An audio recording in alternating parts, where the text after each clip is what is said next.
Welcome to Smallbrain Records Music Podcast. This is episode 9 with our guest, Hainbach. Hi. Hey, nice to have you. Do you want to go ahead and give yourself like a little introduction for people who may not know who you are? I'm Hainbach. I'm an electronic musician from Berlin. I compose electronic music and I talk about experimental music techniques on my YouTube channel. Yeah, so I've been watching your channel now for, I don't know, probably a year and a half. And that's long. Yeah, I think one of the things that caught me the most was some of the more experimental stuff you've been doing. That's been really drawing me back to the channel, actually. So, yeah, I guess we'll start off with some talking about some of your cooler things right now, in my opinion, like the lab equipment. So, what was the idea behind using that stuff? I studied musicology back at university, and there I got in touch with all these, with the works of Stockhausen, for example, and the early electronic music schools, like the Cologne School, that was Stockhausen, and Pierre Schaeffer, which was Paris, ENR-GRM, completely disparate schools of thought. But I got fascinated by the techniques that they used. And I've ever since been trying to recreate that. The first time I tried something with test equipment was using the software called Berna, which just got, I think, updated to number 2, and everybody keeps tweeting me about, have you checked this out? I have it since version 1, which was like 2007, 2008 or something. And that just piqued my interest. And I felt like I like to explore stuff. And that to me, in all the kind of like consumerism, preset world that we live in with the synthesizers, how they are created now, I found that I was looking for something different. And 2 years ago, I met Dennis Verschoor at the Waveform Research Center in Rotterdam, who built in this tiny space a studio full of old test equipment. I didn't understand it then, really. It was like, what's this? And there was a guy, Joe Canis, doing residencies there, and he said, oh, this doesn't work. This is crazy. This sounds crazy. This doesn't work. This is complicated. And it sounded, okay, this sounds like a lot of work. And indeed it is. And at some point this year, Dennis I think he posted like, what you have to buy to get into this on his Facebook site. I was like, oh, that's really interesting. And he basically enabled me to start my own search. And I quickly found stuff that he also didn't know about. And then I found stuff that he recommended. And in the Netherlands, there's a big scene for that. I mean, big is mean like probably 20 people, maybe. We're talking about big scene.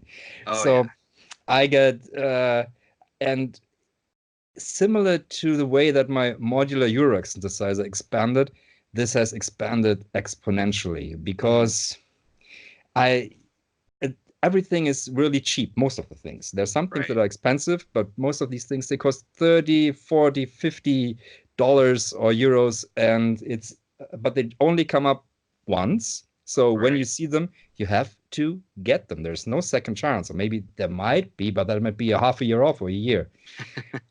So I just bought a lot of stuff, and it turned from just a small corner to a tower. And every new thing that I discover, sometimes I find stuff locally that nobody else has ever seen and known what it was used for. But that's super exciting to just meet someone. He said, I'm just cleaning out the garage of my grandfather. So because he died a year ago. So and that's where you get most of the stuff from. Basically dead men. And that's difference to tape recorders and like dictaphones. Tape recorders you get from dead women, dead grandmothers, and they smell of lavender. And test equipment usually smells of cigarette smoke and oil and garage. Two different. Yeah. It's really gendered in that regard. But so, and when I first put together a pair of oscillators and listened to the pure sound, I was amazed because it sounded so pure and raw and it would Right. overdrive like all my mixers and effects units, and I even killed like a Mogafoger effect with that. But Oh, while it really? was, yeah, but while it was working, it sounded so great because the level was so hot that the Mogafoger just went into this bliss mode and produced all these overtones that sounded beautiful. Oh, But that's at some crazy. point, it just after that point, it went tilt, and I was like, no, I can't take this anymore. So you have to be really careful with the output levels that these can produce. And but the raw sound of that captured me. And Right. then I got addicted to the basically, the game Doom. Yeah. There's different difficulties. So Right. you've got like regular synthesizers, please don't hurt me, and then you've got modular synthesizers, which are a bit average, a bit more, and then you go up to this is really like nightmare mode, Right. because Right. to get these things to do something musical is really hard, because Mhm. what they want to do is be like tick tick tick tick tick tick burp. They just want to drone on for days. They don't care for like different pitches or something. That's You have to Mhm. find all these ways to go around that. And thinking in that way and being challenged to think in that way made me really appreciate it tickled my brain in all the right parts. Mhm. And now I'm applying all the techniques that I learned patching test equipment to my modular patching or patching synthesizers and everything. And it's much calmer. I think it makes me a better player on all the other instruments too, because I do a lot less, which is always something I'm striving for, to do less and less and Right. less. And it it sharpened my mind for that out of Mhm. necessity, and it helps you to think outside of the box, because none of these things wants to work together in a musical way. So you have to force them and to guide them and to surprise yourself with what can happen if they work. Yeah. That's one of the coolest things that I saw, because there's not a lot of people who are currently doing that kind of stuff. And that really appealed to me, I think, because I had this kind of feeling that whenever I like work on like using classical synthesizers and stuff, the interface, it works so well with itself that it almost doesn't provide the challenge of working around certain restrictions. Mm-hmm. So Yeah, I I guess come. Mhm. um so when I saw you using the test equipment and stuff, that was like, wow, that's really sweet. And one of the other things that really drew me in originally was, I never know how to pronounce it, the Ciat-Lonbarde modular stuff. Ciat-Lonbarde. Yeah, Yeah, yeah, yeah, that yeah. um, I've never had a chance to mess around with any of those. What are your like thoughts on those? That was after Eurorack. This was for me a completely new world, and a world that I love, because even with the Eurorack, I was trying to build each of the boxes, each of the racks, as a self-contained instrument. That was Right. always the goal. But that gets quickly derailed as you get more Eurorack and more stuff. It's really hard to think of it as one instrument. And when Mm-hmm. I got the Ciat-Lonbarde, my first, I was like, oh, this is self-contained instrument, but it's very open. Just patch point for everything. You can break out everything. So it's it feels like a modular, but and then you get another piece, and then this is also like, oh, you can do all the things that you can do with a modular, but it's a self-contained instrument. And then Mm-hmm. you get the third piece. And what I'm only just now realizing is how much fun you can have if you get into interpatching all of these things and stop using them as like, okay, this is an instrument, this is an instrument, and this is an instrument. So basically like an orchestra, and you think of this is my bass, this is my harmonies, this is my space in which everything happens. And then you, same as with the modular, you meld all of these things together. So it becomes this gloriously everything can be everything kind of environment. And Mm-hmm. because I play these live and I'm trying to Right. get really good at improvising on them, and that's part of why I started my YouTube channel. It was to get better at improvising, because the first videos that I uploaded are just me sitting down and playing for half an hour with my Ciat-Lonbarde gear. And the camera was like the audience, so I couldn't stop, and I had to do this. Okay, so now I've got 28, 30 minutes, and I have to perform and deliver. So every time I get back to that, I'm fascinated about the possibilities and the playability of it all. And it might seem daunting at first. I mean, but it's one level difficulty-wise, it's one level below test equipment. So because it is made with a musical mind, and Peter is a very musical ideas and architectural ideas and art ideas, and it's not just an engineering piece as his test equipment. So there's so much in there that you can discover. And what I found, that some people find that they think, oh, that's Ciat-Lonbarde that has this sound. No, it doesn't. It doesn't have. You can morph the sound. It can be many things. It does have a distinctive sound, but you can play around with that sound, and you can use stuff like the Plumberter, for example, which is the drum and drama machine. You can use that as a fantastic mixer and modulator instead of the drum and drama machine. So it becomes something different. It becomes a different sort of instrument. And that's something I'm trying to discover now with all of these, so that they, again, can be used in different ways. And I feel I still got so much more to discover with these instruments. And the beautiful thing is that they are very playable live, and you can master them, and you can do stuff like, if you give me three, like what's that game called when you prompt someone to improvise on something, like in theater. So you give like beach, rain, and the purple swan, which was something that actually happened during the workshop when I was presenting these instruments. And I can do that. I can do the beach, I can do the rain, and I can do a purple swan with these instruments. But it's very possible to compose on them, to compose what's in your head, to put that into the instrument. And it's also possible to go into straight chaos and to just let accidents happen. But it's important for me to say that once you get to a certain level with these instruments, you've got control. Yeah, I've been looking at them for, like, I don't know, months now, considering buying one, and I think I'm probably going to go through and I've never heard a bad review about them, you know. So to kind of dig farther in, where did you start from with music? Like, what background did you come from? I had piano lessons when I was 6. And I had to do all the stuff that you have to do when you have piano lessons. You have to do a recital, like when you go to school, and you have to play at high school. And you have to play, like when you are in the 6th grade, you have to play for the new arriving 5th graders and stuff like that, which was my first live performance with music, which I completely messed up. But then I played it again. Instead of leaving the stage, I just said, no, I'm going to do this. And I would love to say that I was super good in the second run. No, it was, again, horrible, but at least I made it through the piece. So, but that kind of killed stage fright for me.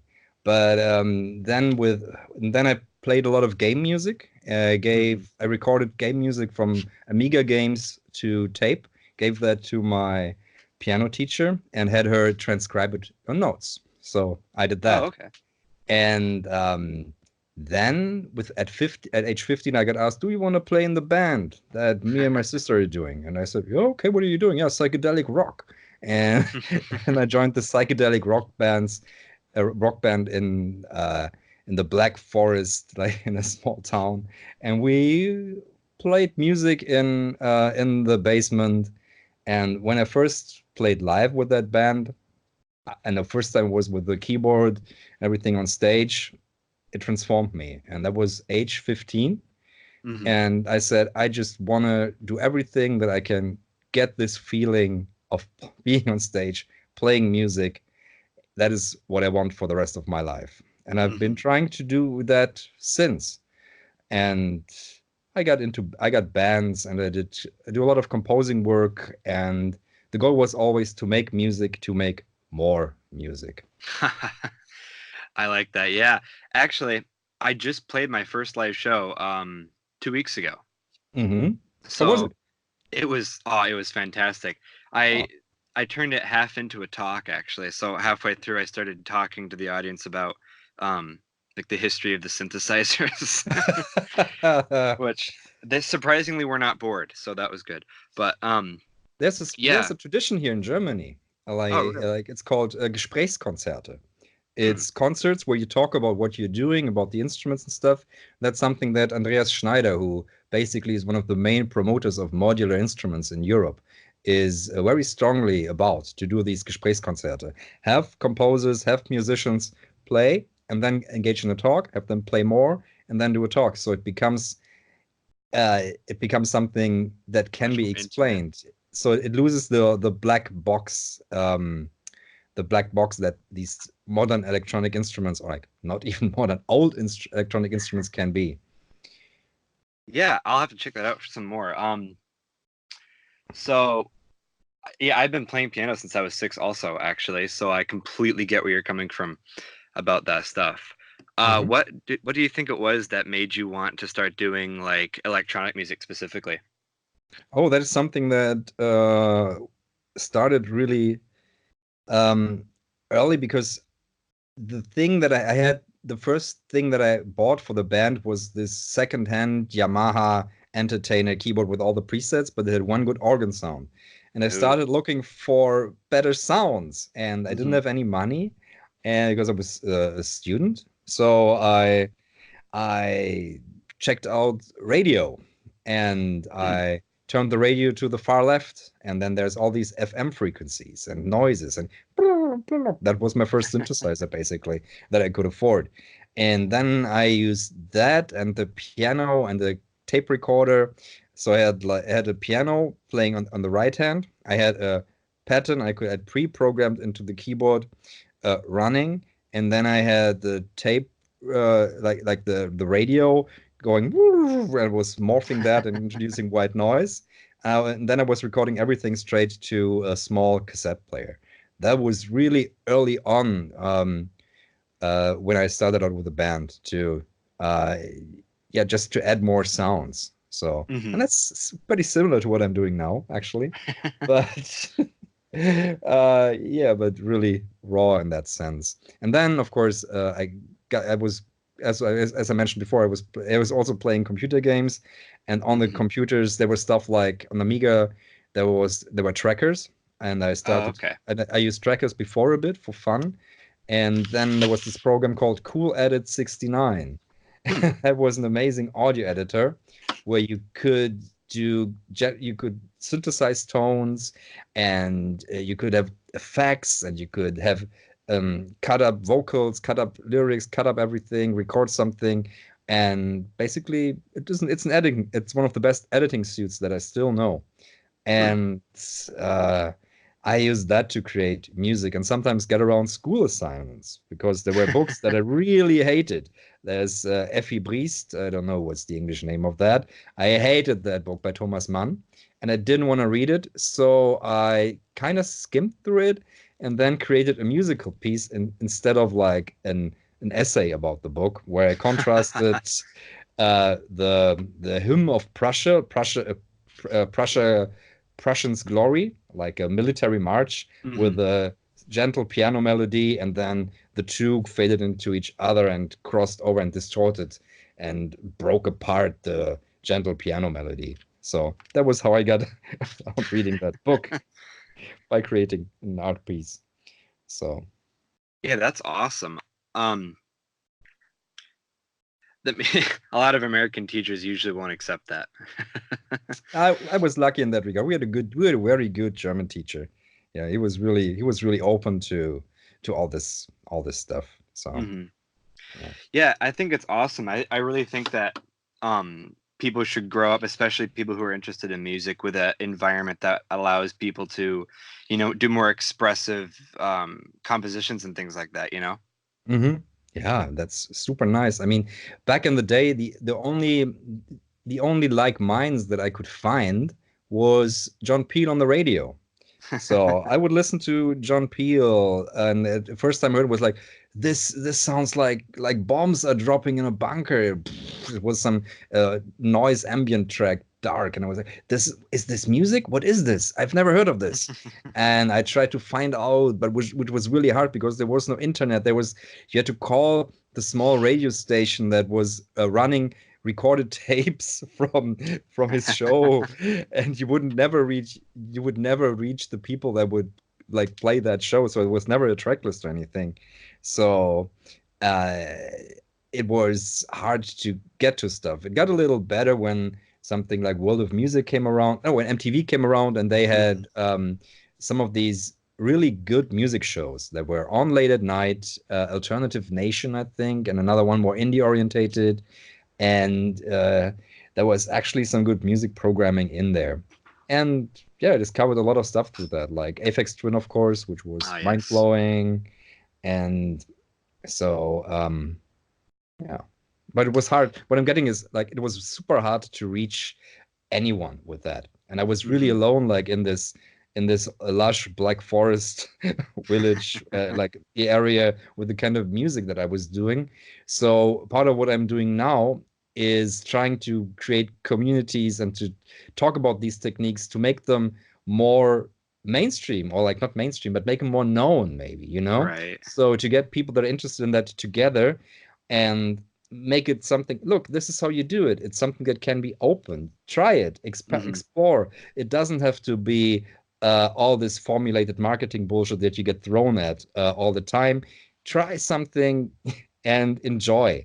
And I find people all over the world that are interested in that, and it's lovely to see them connecting. That's why I do stuff like a subreddit where I try to get people together, or a Discord where people can chat, and it's really beautiful for me to see all these connections happening because it's something that I would have loved to have had when I was 15. Yeah, I definitely get that. And that's almost exactly why we started the podcast, actually. The biggest thing for me, as like starting off as music as well, was, getting to know other musicians that weren't like just random people, getting to know people that can actually help out with music and give you important advice. So we figured, let's just get in touch with people that have done something successful related to music, and then let's just chat, So, I guess the reason that we really wanted to have you on here was, when it comes to like internet nowadays, which is like the biggest thing that we usually try to touch on and make a big point of in the podcasts, people like my age and younger, we grew up with the internet and stuff, and people that are older and kind of had the pre-internet experience as well.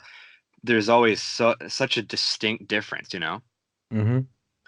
So I guess what would your opinion be on, do you think the internet, as obviously it has so many amazing advantages, do you think the access to so much information has negatively impact like the music world and creativity in general? For me, I can say not. For me, it's been a perfect way to connect and to get my music to the people that are interested in it. So from my personal side, the internet has been nothing but good to me.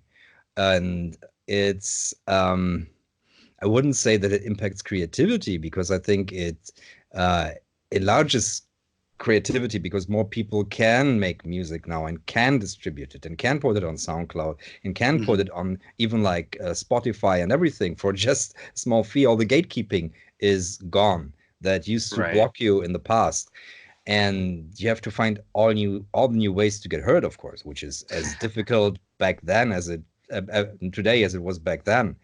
But at least, especially like in niche genres, in which I live in, or much of the music that I love this has been a boon, I think. So, but generally, I think the approach that I had to the internet was always more of a this is something I work with thing. Because I mean, like when it came around, I was 15, 16, I was just 16, I think. Mm-hmm. And it was the first thing where you could do like dial up. And then I went to the Radiohead fan forums and talked about Radiohead. I think that was the only thing I ever did, like in 97, 98, to go to Radiohead forums. But then quickly I worked as a graphic when I was studying. I did because as a musician you also have to do the cover art and everything and posters and everything. So I learned basically Photoshop and all that stuff by making artwork and posters. And then I got a job as a graphic artist for a few .coms, because that was the time of the first .com boom. And I was working on the internet really on and making good money for a student job. It was crazy because everybody was doing startups and it was a crazy atmosphere. None of these companies survived. And there's some great stories in there. Why? Because they were all bullshit. But but still, I encountered it as something to work with and to use, and not something that is something to express yourself as your social media or something. Social media didn't exist. It wasn't social media. It was HTML websites and Angel Fire and stuff like that. And you would use it for information. And then I remember when Google came around, and Professor said, "Oh, there's this new thing called Google. If you want to do your research, you should check that out." I was, okay, we'll try Google. So yeah, it's a different approach. It's not. It wasn't there. It became a key that unlocked a whole lot of things. So. Yeah, real quick, and the Radiohead. We just had a guest on last who, big Radiohead fan. Do you think that their music, like Johnny Greenwood and stuff, influenced your interest in more experimental, strange stuff? It influenced my interest in songwriting, because I was a really big fan in the way that they would write songs like Street Spirit that were incredible minimalistic and used abstract imagery and small changes that would create these endless movies in your head. And then there was OK Computer, which was similarly amazing in that regard, in the way that songwriting and sound would tell the story. And it never felt bloated to me. It always felt interesting and serving to a song. I stopped being such a fan after Kid A came around, because there I could hear the influences. Because by that time I dug through the Warp and Reflex catalog 3 times, and basically I could hear where they got the beats from Idiotech. I could hear all the references, and I was like, so you took this and you took this and you took this. So that, I mean, for the band itself, it must have been freeing to go there and beautiful. But I was like, okay, where's the songwriting? Where is the songwriting now? Where is it? And that was for a time. That was for a time something that they lost and then got back again, and always drifting in between. But basically, for me, as I was a big fan then, I needed them to write great songs. I think somebody put like, that can make a butterfly cry. And I had my experimental needs covered by other people. That really, and they were doing the experimental side so much better and so much more interesting to me. So yeah. So who were some of the more experimental musicians that you would listen to at the time, aside from like Stockhausen? I loved Kurt Weill, which is something. I mean, like that was something you can much of my music that you can do. There's like FX Twin, it's like ambient works, Kurt Weill. And the latest that completely changed me was Francis Bébé with his psychedelic Sansas. But these are 3 like really important records for me, like Drei Groschen Oper, 3 Penny Opera, Selected Ambient Works, and the psychedelic Sansas by Francis Bébé. But back at the time when I was listening to basically anything, every time something new on Warp or Reflex came out, I would just listen to it and see, can I buy this? Can I not? Because there was a lot of record shops where I was.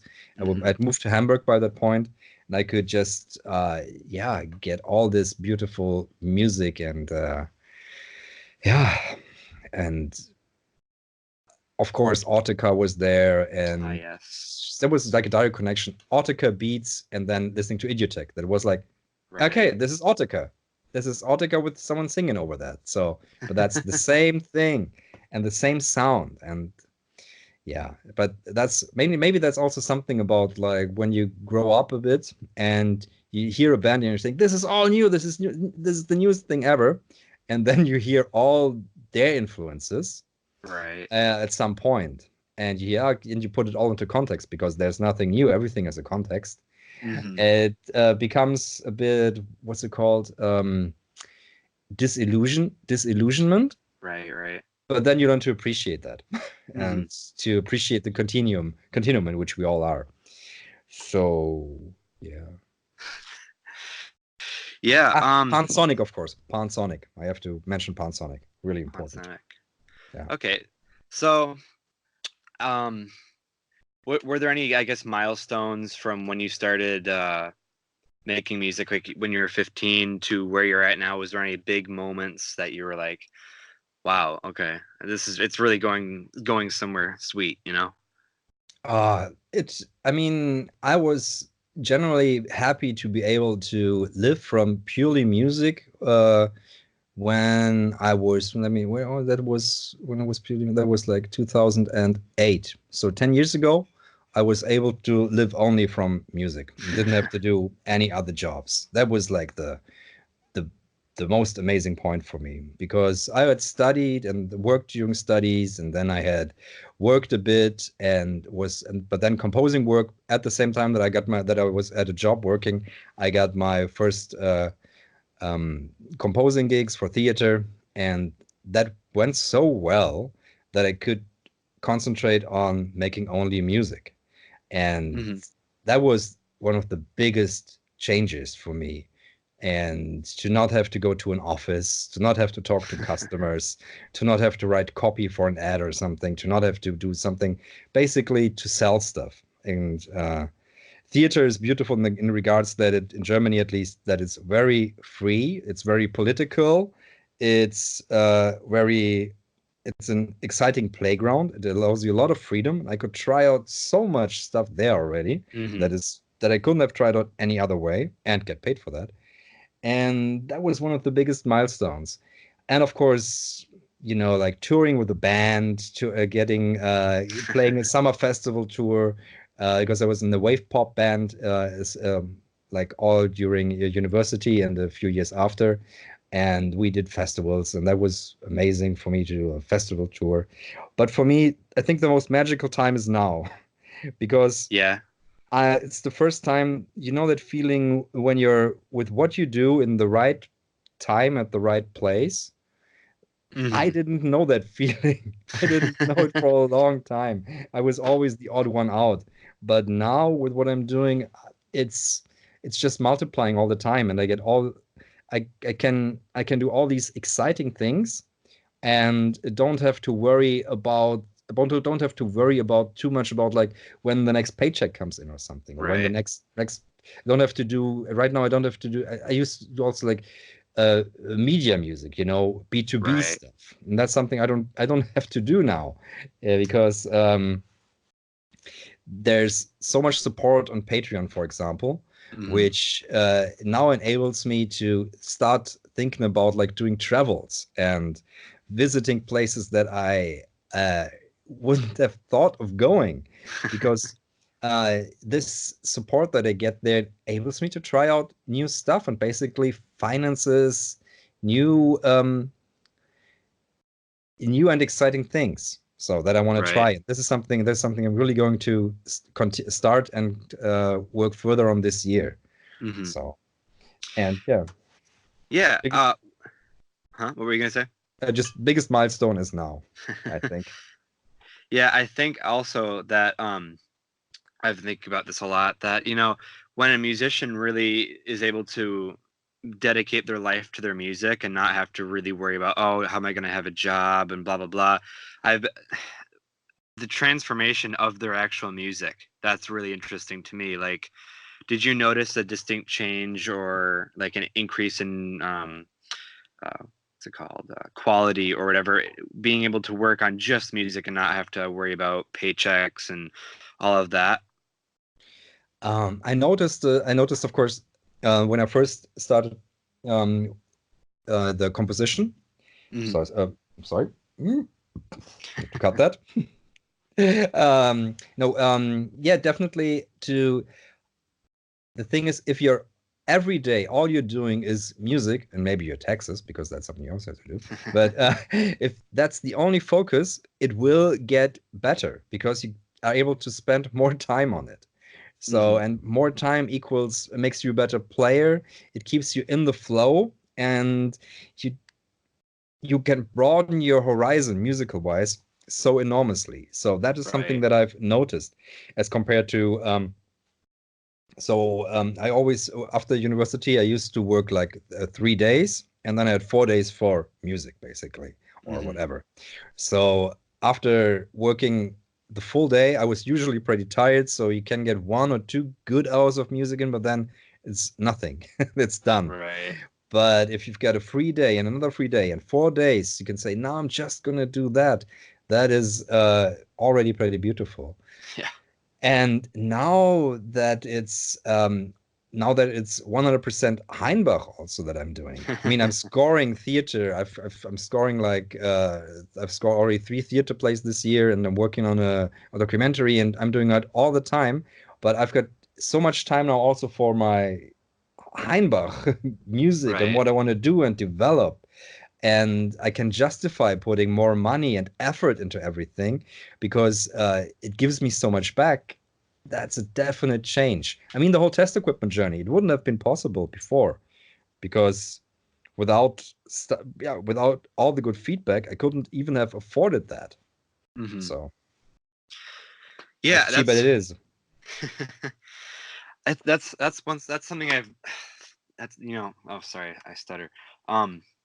That's something I think about a lot, the amount of artists and stuff that don't get the chance to really dedicate a part of their life to their music, because I really think that, the only way to really get there as a musician, which I'm not there, but so it might just be a guess, is to really say that you're going to do it and, take the jump and say, I'm going to dedicate a certain amount of time to music and make it a priority, I mean, like the formula that I came up with is really early on to make music to make more music is, I think it's a pretty good formula because then you are able to just do music.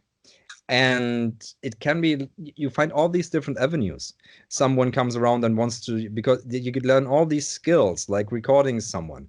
And can you record this? Or then you're in a university, someone says, can you make me a spectrogram of this thing? And you can do that. You get all these kind of odd jobs suddenly because of all the skills you picked up around. And then you do theater because, you music, can you record and can you run the show? Yes, I can. Okay, I'm going to do that. And you just have to think about, you don't have to be picky about the music that you do. You just make music to make more music and try to steer it in the direction that you enjoy. And then you have to stick to that for like 20 years. And then maybe something good might come out of that. So at least that's my story.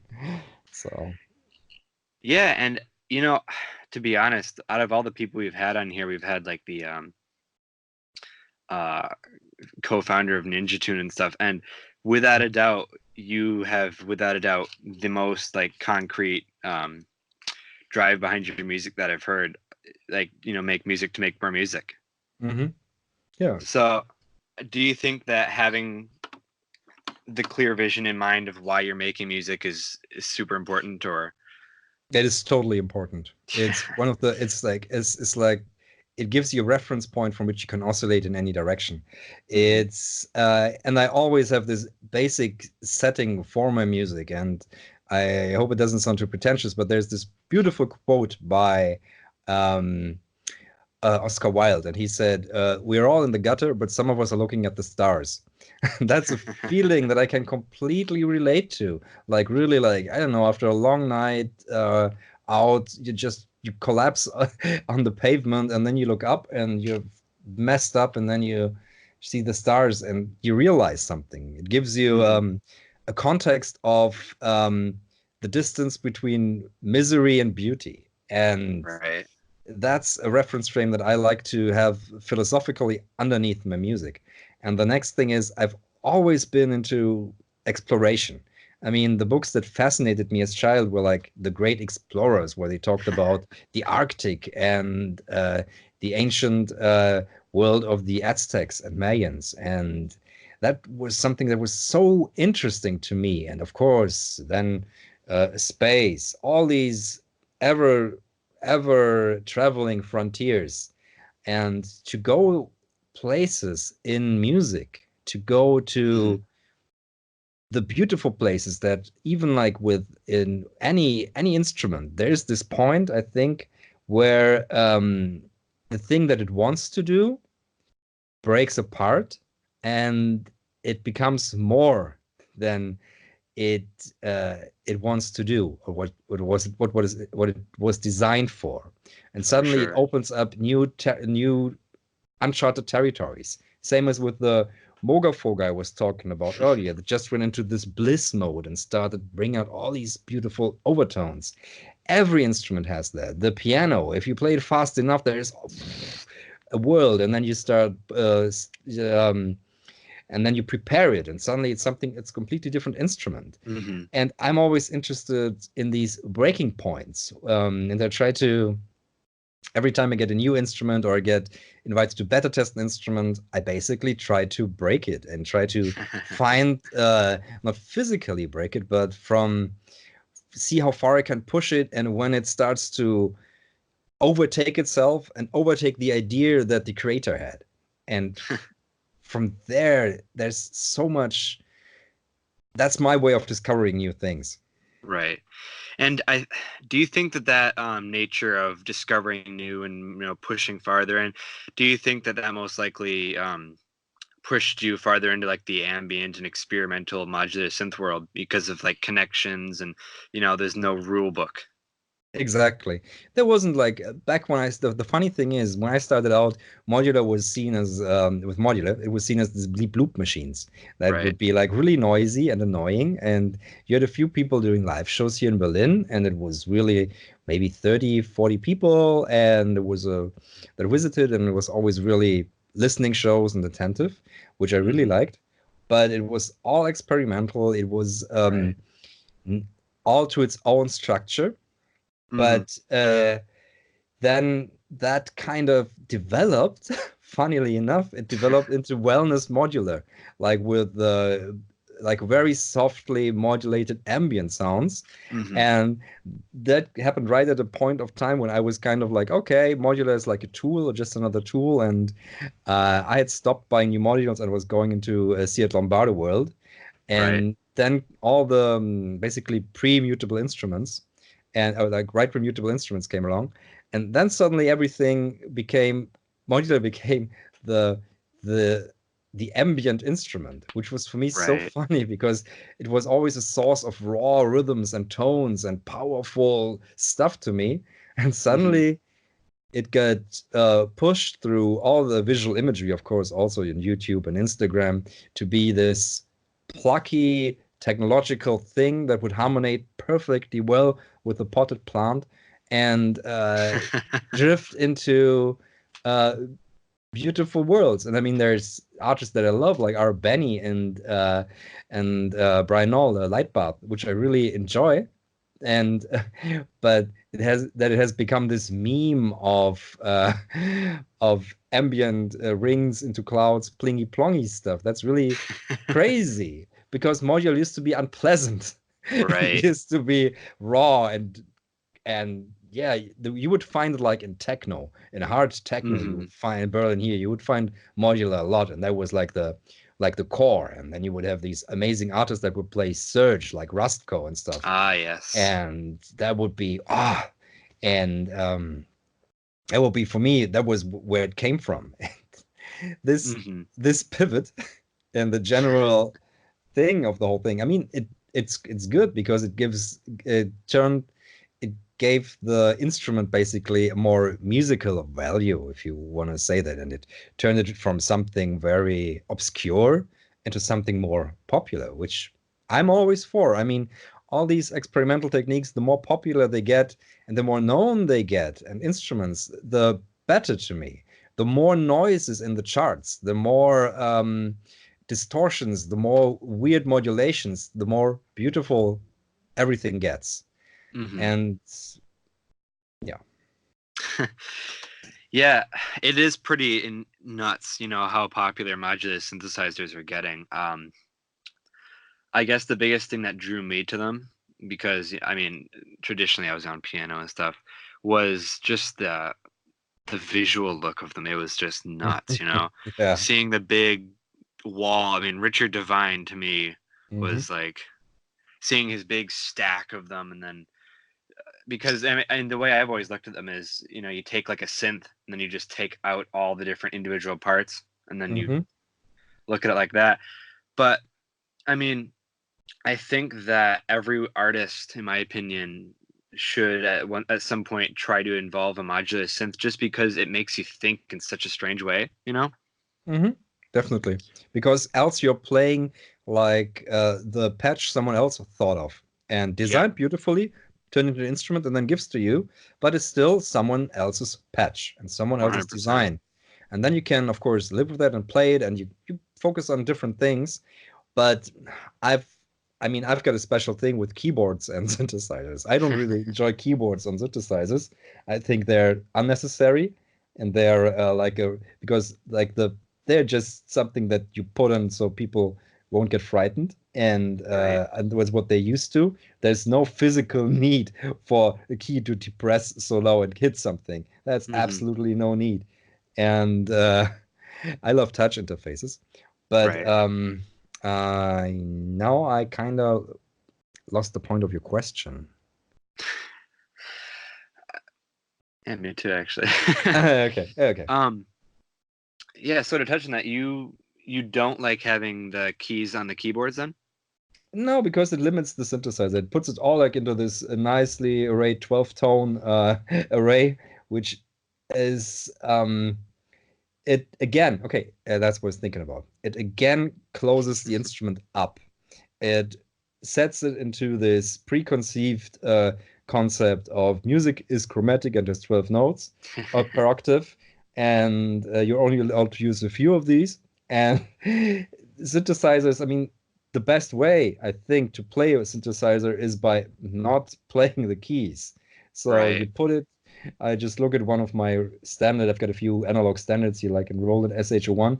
I just put it on hold, and then I play like the hold for the VCA, and then I play it using all the modulations that it has and external modulations, and then it becomes something interesting. But when it goes like, okay, so now I go to the dominant and then the subdominant and then again to the tonic, it's okay. I mean, it has its rules, like in songwriting and stuff, and there it's perfectly fine to have the keyboard again. But to actually play a synthesizer, I think, means to play the knobs and play with the sound and not with the keys. Yeah, and actually that was one of the biggest things that kind of pulled me back to your channel in the last couple months, because I got this keyboard, an Octave Kitten, and the keyboard is completely destroyed. It's absolutely useless, and the only way I can play it is using the pitch knob. So perfect. and it's a rusty potentiometer. So nice. That was the keyboard I used for my first live show, actually, surprisingly. Because my Poly 6 broke the day before. That's not so good. So after the show, I was like, there was some weird feeling. I was like, wow, that was so much more interesting, and I don't really know how to describe it. Just playing the synths using the tune knobs and stuff was just really, it felt really freeing from playing classical piano for so long. And then I started going on YouTube like I always do in the afternoon, and I started watching your channel again, and I saw the test equipment, and that resonated so deeply with the, I don't really know exactly the connection, because I guess doing it the way it's not really intended to be used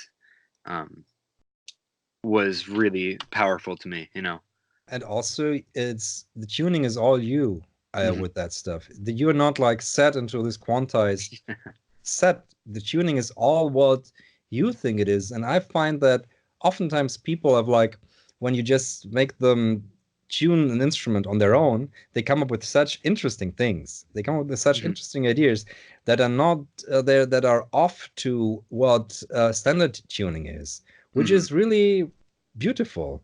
And For sure. I've learned to tune by ear a lot, and I just love that. I never use a tuner. I think tuners I don't know why. So maybe if I want to tune my piano or something, but I don't. I got someone to do that for me. But I don't think.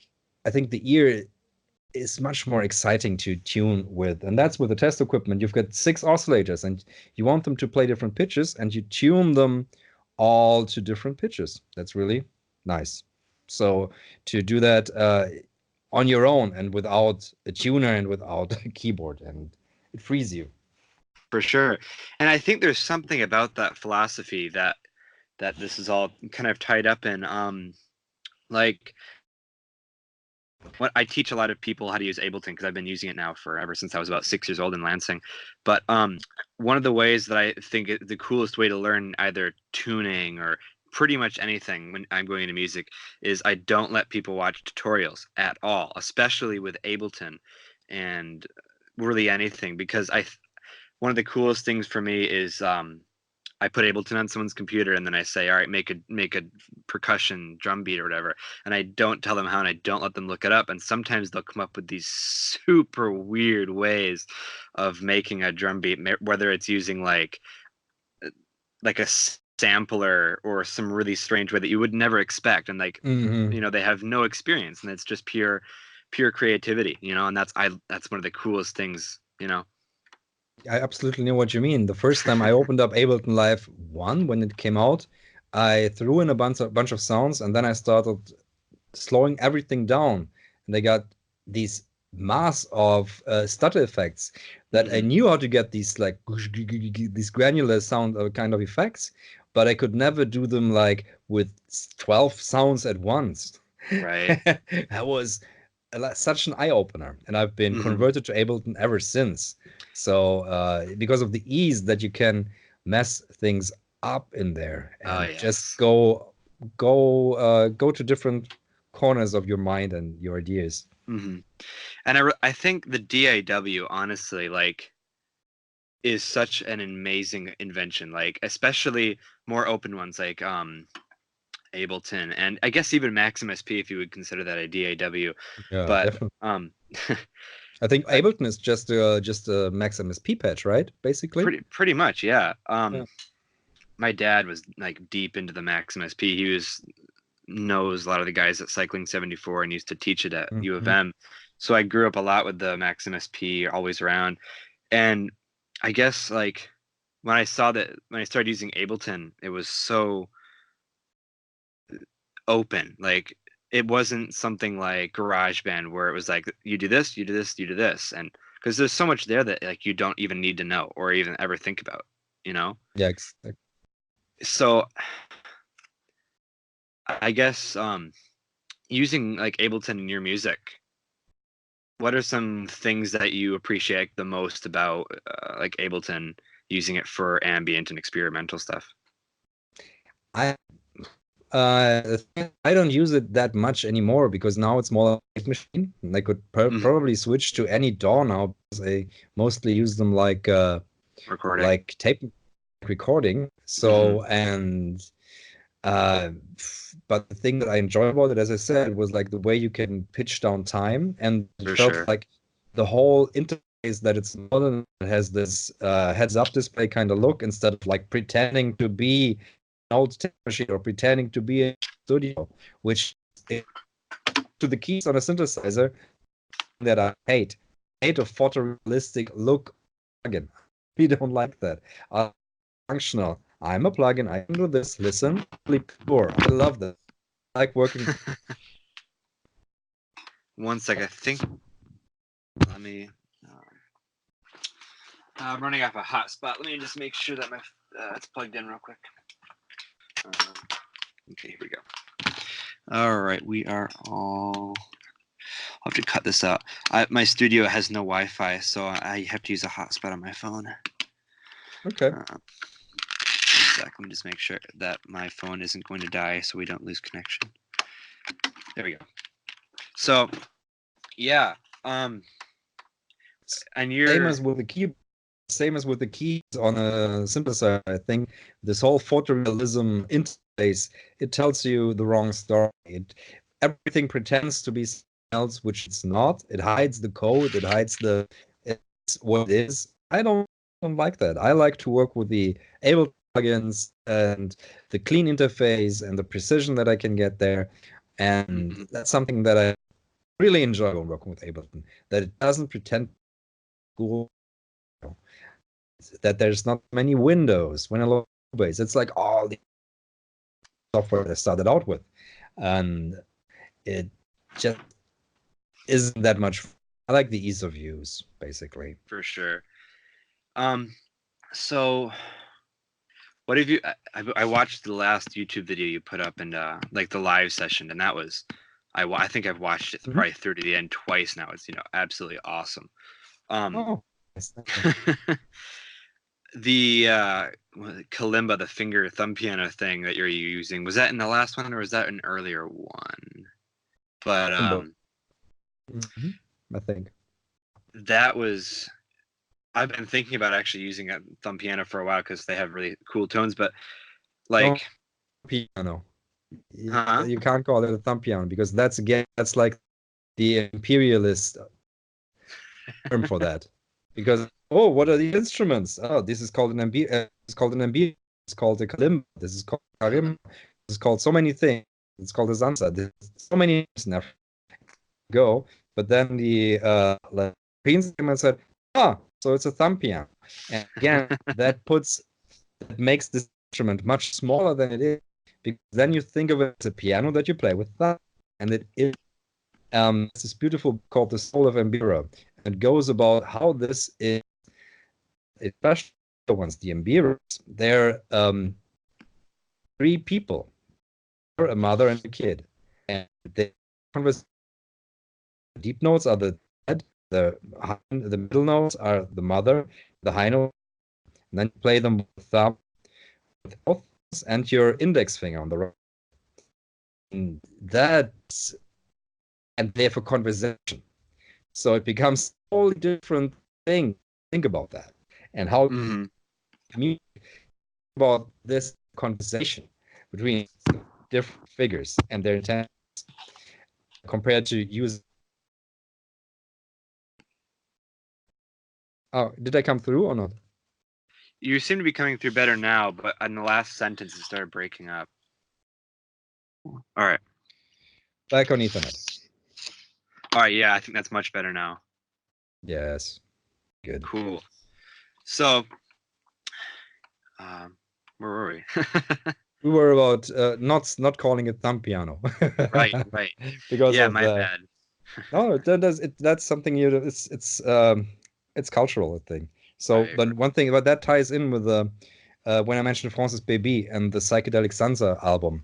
It's something that's really caught my ear, and how to play this instrument, and that's something that I really want to learn. But at the same time that I got like my second one, and that's a really big one, that's really difficult to play, I got a bad case of tendonitis, and that lasted up until like a few months ago. So I couldn't really get into that. Gotcha. Yeah, there's something I think about using new instruments, whether it's test equipment or kalimba or a new synthesizer or anything that's just so freeing to Definitely. not understand it, Yeah, the first phase, you always have to record when you get something new. You have to hit record immediately, because there's things you'll come up with that you will spend months trying to replicate later.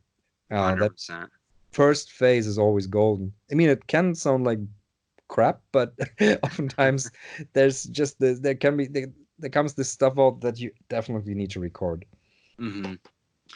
What were some, aside from the Ciat-Lonbarde what were some synthesizers or pieces of equipment that you really found and you were like, wow, this is just so crazy cool?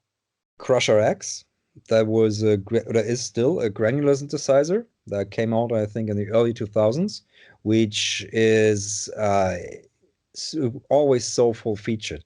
And what you could do is you could basically scale up the complexity until your CPU wouldn't do it anymore. And it's this beautiful, it's a granular cloud synthesizer. And it would have a visualization of the clouds of grains and how they would drift and float around.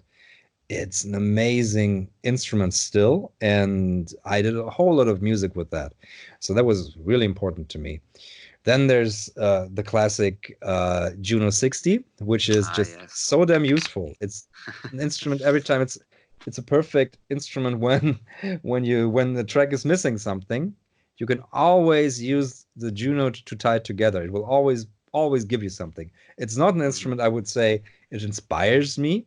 It's just always useful. So For sure. when you've got a context, it will fit in. I don't go like, okay, so I make a sound that hardly ever inspires me the sound that I get from there, because it's really basic, but it does its thing great. Of course, then there's some then there's some stuff like Metasonics, for example. Metasonics does beautiful tube modules and instruments, like the vacuum tube drum machine D1000, which is brutal and amazing, and the R54 super module, which is a bandpass filter that can be used as a VCO, and I simply as a module on its own sounds gorgeous. And in Eurorack world, there's the Schwayman Res 4, which is 4 bandpass filters. And this is a module that I'm never going to lose that, because it sounds like nothing else. And you can it's so open. I mean, bandpass filters, they're like the most underrated thing in synthesis. For sure. I mean, I got a new Digitone also, and they've got a filter section on that amp synthesizer, which I find crazy. But they don't have a bandpass filter. And I was like, why is there no bandpass filter? Bandpass filter is super important, and you can do so many beautiful things with it. And I don't like everything has to be low pass or high pass. So high pass is even rare, but but bandpass is great. So that's Res 4. And the Omnichord, when it's modded nicely by someone, Folktech, I've got the Folktech one, which is a really good mod, and you can play whole shows with that and maybe like a delay. Yeah, it's 100%. all you need, and I've done that. And then the biggest instrument that I would say is amazing to me is the Nagra 4.2, or even the tape recorder. Yeah. So that's just. It's an instrument. It can be used in so many ways. It's again one of these limitless tools where you can use it in ways that it was not intended to, and every time you touch it, everything feels good. It's machined in a way that things will never be machined again. Right. You can feel that. That's also something I like about test equipment. These things were made to a standard, to the highest standard. And you don't see like these kind of standards, things being built to that standards, at least in the music world again. For sure. And about that, actually, because one of my jobs is I repair synthesizers and music equipment. I've noticed that actually today, I turned one of my old Thomas organs. I ripped out the keys out of it and I turned it into a stand for my Poly 6, so it sits where the keys were, and then the top of the organ is and other stuff. And the design on the older stuff, the way it's designed to be serviced, it had like the keys on it all have hinges, so you can open the entire thing up and work on it. It's so easy. And then I was working on a what was it, like a mini brute one time, and it was such a pain. That's hard. Even the bigger stuff, like the Poly 6, even it's well designed and stuff, but like you can still tell that it's not as friendly to work on.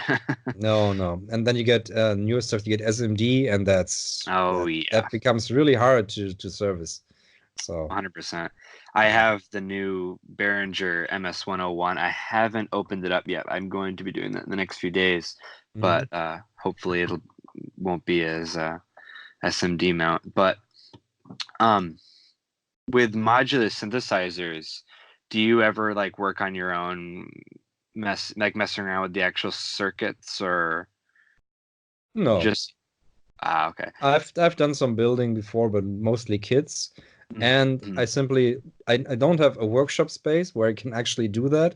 So I always have to put it up on the kitchen table, and that gives me a time limit until the family comes back. And that's not something you want to do when you're not that experienced with soldering. You want to have time, you want to be able to trouble check, but if you have to tread on everything, that really sucks. So I decided, no, I'm not going to do this until I've got a space to do this.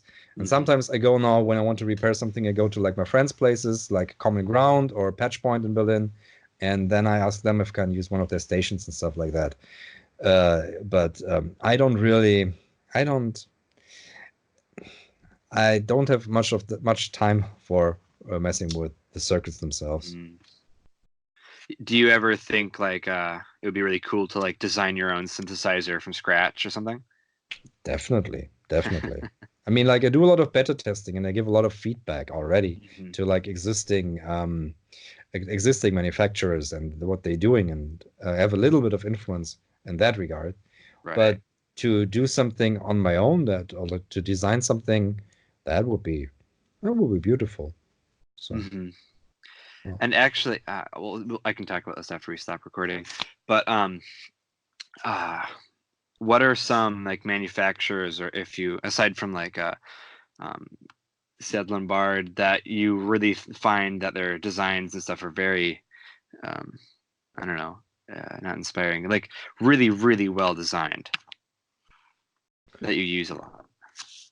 I mean, the prime now is of course Rode und Schwarz, which is the UBM filter that I'm using from the 50s. The same one as Stockhausen used. Not the exact same unit, but it's crazily built. It's built to the highest standard. It sounds like nothing else. It sounds amazing. It's one of the most inspiring instruments I've been working with, actually. And else, I mean, something like, as I mentioned before, that I have the Digitone from Electron, and that's actually really beautiful to work with, and the flow and the UI and the way it sounds and everything is really nicely laid out. It sometimes doesn't go as far as I want. Usually I want audio rate modulation and everything, doesn't do it. Like if it's audio rate, it doesn't go high enough.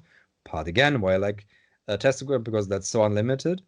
But it's still nice. I mean, it's very, very easy to program, very musical, and I enjoy it. And the build, I enjoy like when something has like a little, when you hit the knob, it goes like twang, twang, and it's hard. And I like physicality to the instruments.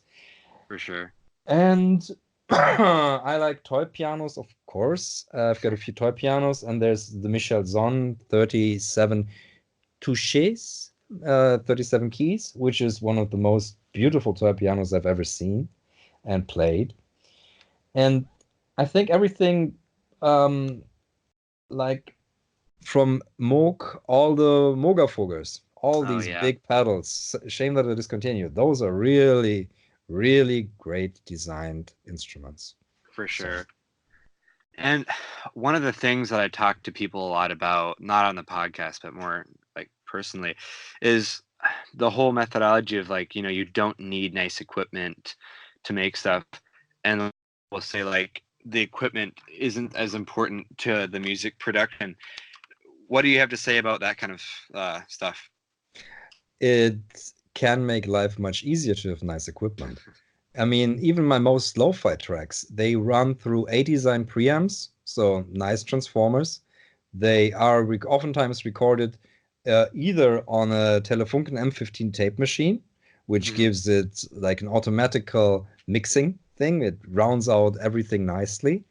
And they run through a Bach-brand stereo compressor, which is, so it's really a really good chain through which everything runs and makes it sound good.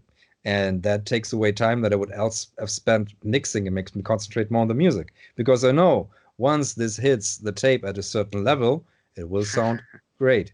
And even if I'm recording to on the go, I've got a Right. really high-end recorder, really high-end, but like I've got a Sony PCM D100, which Mhm. just sounds so good. It sounds good. I prefer it like even to my RME interface in the way that this thing sounds. So that makes it for me easier to feel something to the music, because I'm very texture based. So I Right. make better music. And so I think something like the bones of everything matters. Something like the AD&D AD&D, no, ADDA ADDA conversion. That's something that matters to me, especially as I'm in a room that's treated with nice speakers, Mhm. and or even, but then again, of course, I can just make a track on the OP1 and call it a day. So and that's lo-fi as lo-fi will get. So the Mhm. idea will always trump that. But when I'm working on something um, that I really want to sound great, I've got all the tools that I need to make it sound great and give it like um, a more emotional and deeper impact. For sure. Yeah, my thoughts on it were always like, um, synthesizers and stuff. They're not as much like luxury the way that a sports car is, but they're much more closer to like tools in a tool shop. Definitely, there are tools. They Hmm. used to be luxury cars.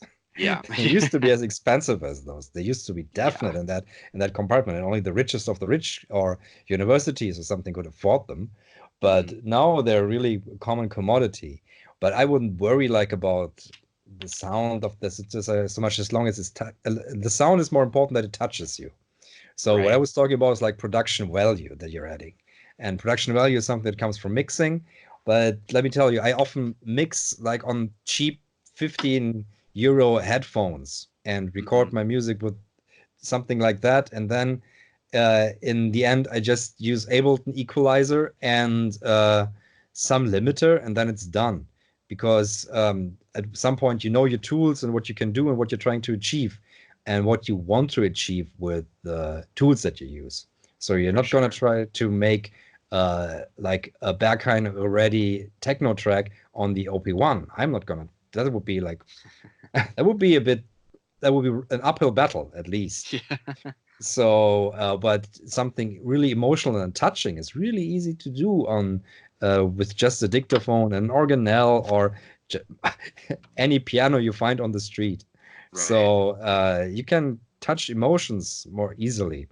But of course, mixing wise, there are some things that will make your music, even if it's the most noisy and experimental music, sound good across speaker systems.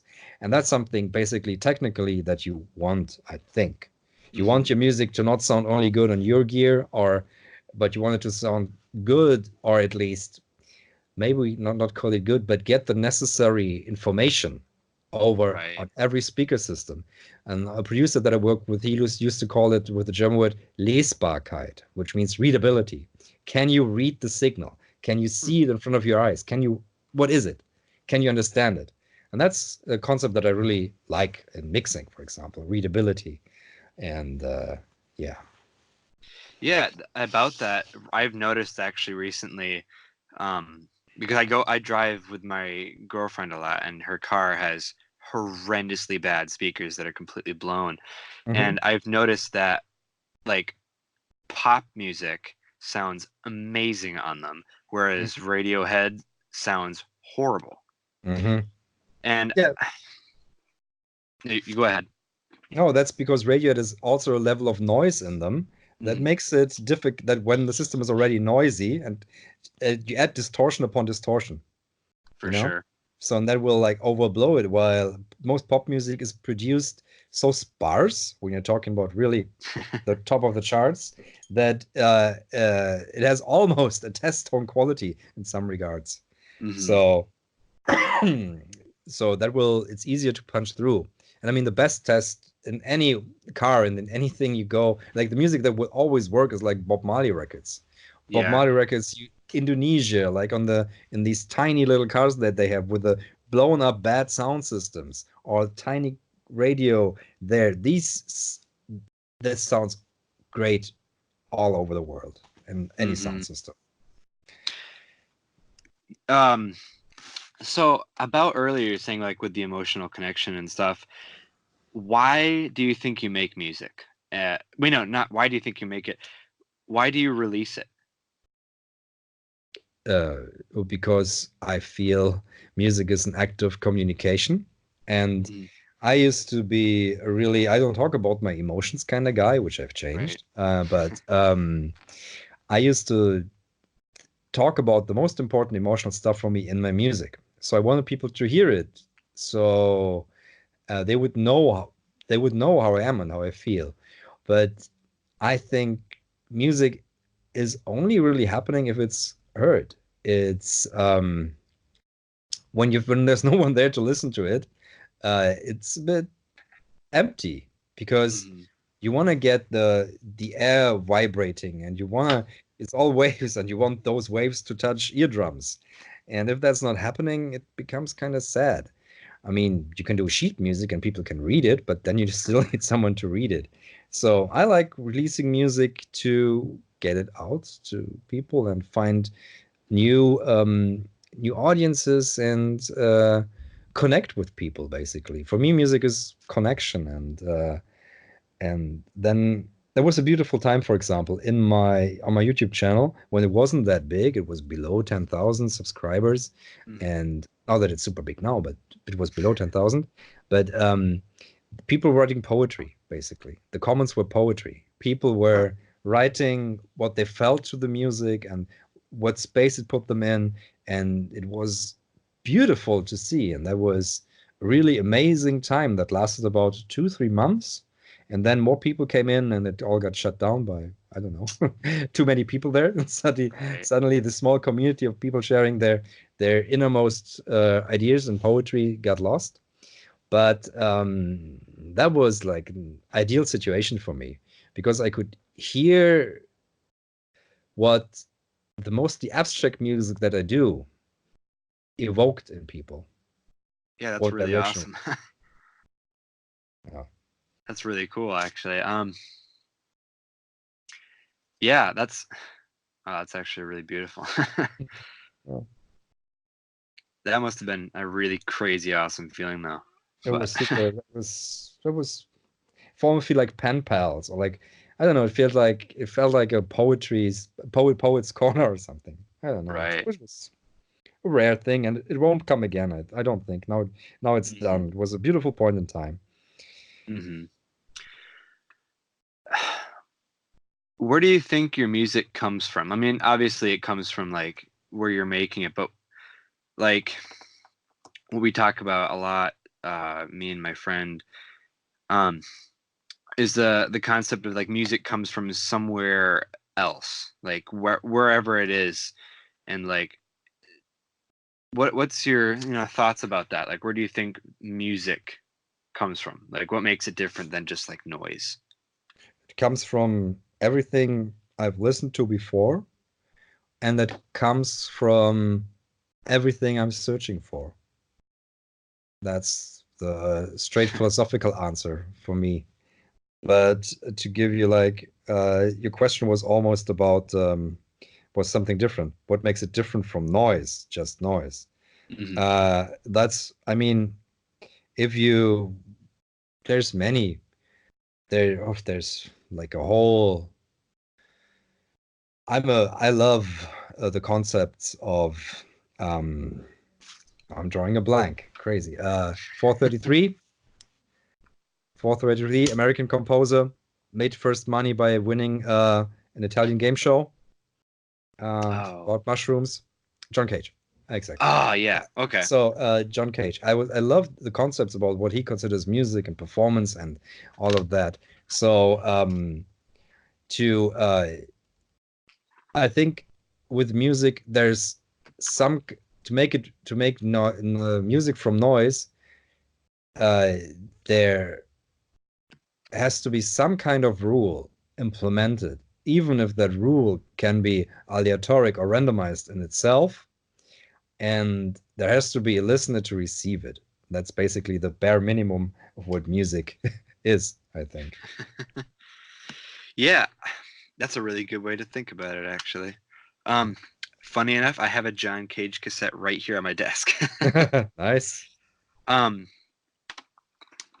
yeah, that's a great way of going about the thoughts behind it. I really think that some of the most interesting things about talking to musicians is the reason behind their music. Like, because I think the scene that we're in right now with AI and everything, in the future, robots will be able to make, in quotations, music if they were trained well enough. But I think the most interesting thing is the drive behind music, and that I think gives it the most depth. Mm-hmm.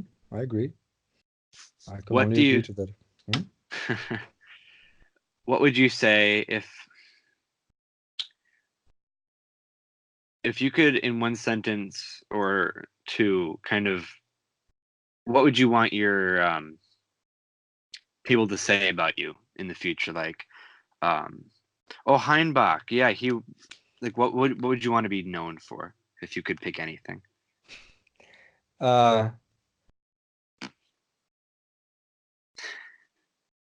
Hainbach, he taught me this and that. Hainbach, his music made me cry. Two things, two reactions. Could That's be pretty good. something like that. I like it, the teaching part now a lot. So that's something I would Mhm. be really happy. I like being kind of like a musician's musician also. That's That's exactly how I came to your channel. But oh. um, have you ever considered doing like more like academic, um, like giving lectures about music? I have, but right now I'm more interested into the art generally. I'm more like Mm. I want to be uh before I'd always prefer like an art project before an academic project right now. For sure. So, and if I can combine the two, that would be awesome. But I can do because I've got like a magister, which is similar to a master of arts. Oh, So okay. I can do talks and stuff like that. And I've often thought about like the script. I don't script my videos and anything, but I've Mhm. often thought about I want to write more. So that's something I want to do in the future. I want to write like Medium articles and stuff like that because I think the written word gives way to more complexity than what I can do in a YouTube video, which is really because I don't script them, it's very much how I would talk to a friend, you know? Right. And it's a different thing compared to, yeah, doing an essay and going into all the different possibilities and creating complexity and then breaking it down again. So that's something I am interested in the future, but right now I'm more into creating and experimenting and stuff like that. Yeah. And I've been infected, of course, by my YouTube buddies like Sam Lookman no Computer and Simon the Magpie, and that's just the love the to because they are masters in creating their own projects, like for Hmm. experiments, and that's something that I kind of get more into. I'm got kicked off in me by working with them also and watching what they're doing, because basically I've been assigned to experiment also, like my theater work a lot. I've always made Right. sound experiments, but I've often I've gotten like external impetus. So it's like this is the play. Can we do something like this? Have you got an idea? So there's like, sorry, there's a set world, and from there I can develop ideas. So to develop the whole world by myself, that's something new for me. Right. So. Yeah, and about the YouTube thing, like it's it's pretty crazy um how much the appeal for music, like I don't know, music personalities and channels are like Andrew Huang and Yeah. um like Sam and the Magpie and stuff. Do you think that like how do I phrase this? That being on YouTube really changed your music perspective. I don't know how to word this. Like being on there and having that as a platform with video and the semi-social media aspect of that and the community and stuff. Do you think that that changed your music and stuff in general a lot, or? Not probably. I think it pushed me into the direction that I was going for anyway, because I was going for the one take thing a lot. I was pushing for Mhm. that and that's how I said I was starting out by doing these one take performances. And that's basically where I wanted to go, and YouTube helped me in that because it makes for compelling visual to see someone perform a piece of music in one take, which is what I do when I perform a music video. It's usually in one take, maybe with one or two overdubs later on, but usually it's one Mhm. take because that's for me that I get into a flow state where I do my most beautiful decisions, where I'm not overthinking stuff, where I'm feeling, reacting, it's all one.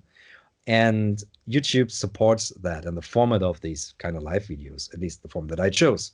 Mhm. So it enforced that in a way. And I've really gotten away from the more multi-tracking and more complexity approach, or I try to create complexity through in the one-take world, which is Right. always challenging and beautiful to do. So it challenged me more. It has given me this thing where I do performances with no safety net, which makes my music better because I think my worst enemy always is overthinking. For sure. That's the thing like with multi-tracking. To record, I don't like the approach of record so much stuff and then mute stuff. I don't like that. I don't Mhm. really like that. I think just know the note that you want to play. Shape that one note, shape that two notes. And they've got two notes and they sound perfect and they're so emotional. That's all you need. And that's something I've been striving for like for decades now. And Mhm. with the all live setup and the live music that I'm documenting on YouTube and that I play live when I go out and play shows. That's where I want to be. So it has helped. It has helped me and it has supported me in doing that. For sure. What would you say, like, if you had to give advice, because for people who wanted to start bringing their music and life to more onto YouTube, and like, for example, say someone made music all the time and they really wanted to start going to YouTube, what advice would you give newcomers to um, going onto YouTube and stuff? Be passionate. Don't try to copy anything. I mean, okay, but no, copy strongly. Copy techniques. Copy like camera angles, copy Hmm. like learn, because that's something most musicians don't know. So you look what works visually, what works, what are all these things, and you can just watch a whole bunch of YouTube videos, make notes, and watch films and read a book on cinematography and stuff, and then work that out. But just I think what I personally like about YouTube is that you see someone living their passions, and I follow Hmm. a lot of channels I that I've got no interest in, like what they're actually doing, but I see the person has a passion, and it's that alone makes it interesting for me. They're selling their topic interestingly, Hmm. so that's the thing to never try to push anything and just be passionate about yourself and don't look at the screen. Don't look at the small screen next to the camera. Look into the lens. That was hard for me to learn. I mean, like I can't look at my earlier videos now. Like stuff that I started out when I started out talking to camera. I can't. I'm. It's horror for me. I still think okay, you say some good things, but the way you say them is like oh god. So I mean, I've got the language barrier too. It's not Ah, my yeah. it's a second language. So you don't know how many takes I have to do because I mispronounce something. And synthesizer is really a difficult word. I think it's a Japanese word though. If I'm synthesize, I It's think in Greek. It's Greek, Greek. of course. Yeah, because I know that the SH-101 it was because of the Sennheiser, I think. Hmm. So that's where the SH came from actually. But yeah, because we're reaching I think probably close to an hour and a half now. Yeah, my voice is getting a bit sore. So I guess as a final kind of wrap up, what would you kind of, if you could give anyone advice to coming into music, I guess is the whole point of the podcast, is people um who don't really know whether or not they want to be a musician or whether or not they want to take the next step in doing music, or even if they're just observing music, what would you give advice wise? If you could just tell everyone something, what would it be? Get on stage and see if you like being on stage. I think performing music for other people, that's where you'll know if you love it or not. You don't even have to go on stage. If you've got a voice, you could sing. So you could just sing something. And if you enjoy singing to other people and you get a feedback, oh, that's not half bad or something, or that is bad, please stop it. And then you can do a noise act. I don't know. But just if you enjoy it, then it's good. So anything that gets you out and gets you to express yourself is good, I would say, in that regard, artistically. Mm-hmm. So yeah, get on stage, sing in the shower, sing loud in the shower so the person in the room next to you notices it, and then don't be shy. Don't be shy is probably the what it all comes down to. Mm-hmm. And I guess as a final question now, if you could have us interview anyone, regardless of how hard it would be to get them, who do you think who would you want to see interviewed or on the podcast? Oh, I think you would love to talk to Peter Blasser of Ciat-Lonbarde, but he's I'm great. trying to get in contact with him actually right now.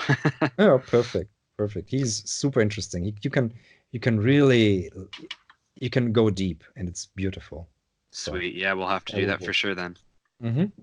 Well, I guess we'll kind of wrap this up. Thanks for coming on and spending some time talking with us. It was absolutely awesome and had a great time. You're welcome. I had a good time too. Thanks.